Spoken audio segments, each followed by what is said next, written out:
Let's look at the overview of the vertebral column. The human vertebral column, commonly known as the spine, is a crucial structure in the human body. It serves multiple functions such as supportive function, rotation function, mobility function, and shock absorption. In a supportive function, it provides structural support for the body, whereas in the protective function, it encases the spinal cord, protecting it from injury.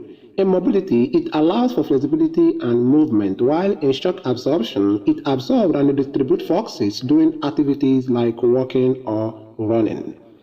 Let's look at the anatomical structure of the vertebral column.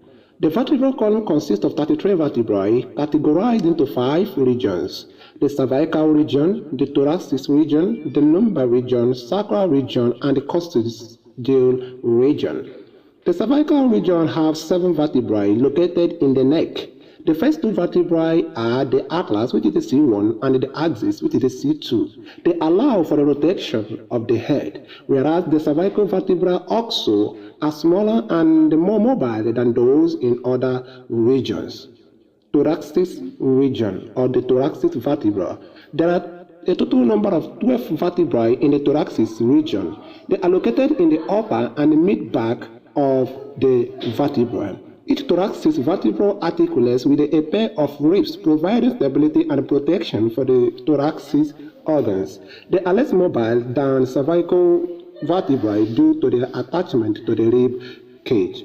The lumbar vertebrae. The lumbar vertebrae are 5 in number and located in the lower back or region. The lumbar vertebrae are larger and designed to bear more weight, providing support for the upper body. They allow for a greater range of motion compared to thoracic vertebrae. These are the various structures or properties of the lumbar region. The sacral region. The sacral region are 5 fused vertebrae formed by the fusion and 5 vertebrae into a single structure called the sacrum.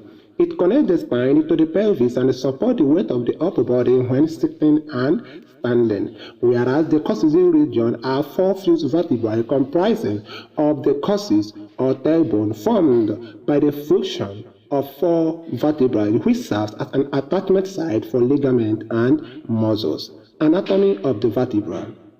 Each vertebra consists of several key components, which are the body, the vertebral arch, spinous process, transverse process, and the facet. The body is a large cylindrical part that bears the weight. The vertebral arch forms the posterior part of the body or the vertebra encasing the spinal canal.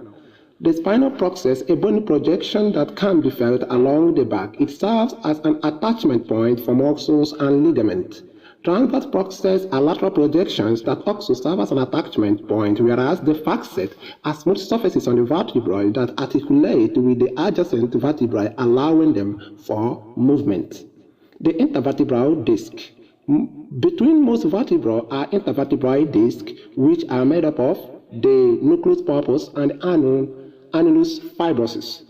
The nucleus pulpus is a gel-like center that absorbs shock, while the annulus fibrosus is a tough outer layer that contains the nucleus and provides structure also. This disc helps the body for flexibility of the spine and act as shock absorbers also. What are the common conditions that are articulated with the vertebral column? Several conditions can affect the vertebral and the spinal health. What are they? We have the herniated disc, scoliosis, osteoarthritis, and the fractures. Under the herniated disc, this occurs when the nucleus pulpus bulges out, potentially pressing on spinal nerves and causing pains. The scoliosis and abnormal lateral curvature of the spine, whereas the osteoarthritis, degeneration of the vertebra and joint leading to pain and stiffness. Fractures can occur due to trauma or conditions like osteoporosis.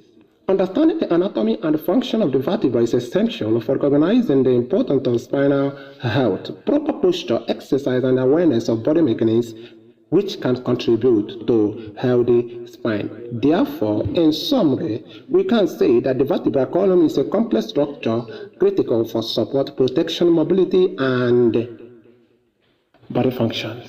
Thank you very much for listening.